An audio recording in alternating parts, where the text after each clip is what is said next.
z týmu Barbar, ktorý bol víťazný proti Kanárikom 9-1. Tu máme hrdinu brankára Roba Ladika, ktorý inkasovali iba jeden gól, tak ako si Robo videl tento zápas?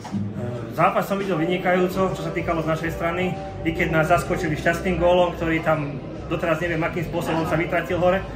Ale vyhrali sme a to je pre nás podstatné. Stali sme sa víťazom základnej časti a teší to, neskutočne.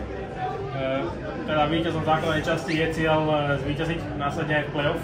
To je otázka. Ja si myslím, že každý sa zúčastnil tejto ligy za základe toho, aby vyhral túto ligu.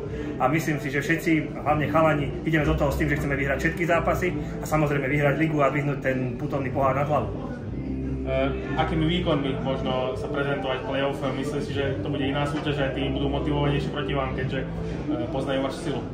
Tak vo všeobecnosti play-off, ako náhle začína, je to úplne nová súťaž. Je pekné vyhrať základnú časť, musíme sa ale pozrieť na to, že treba hrať a bojovať naďalej do konca, aby sme si mohli vyhnúť ten pohár nad hlavu. Ďakujem pekne za rozhovor, držím palce. Díky.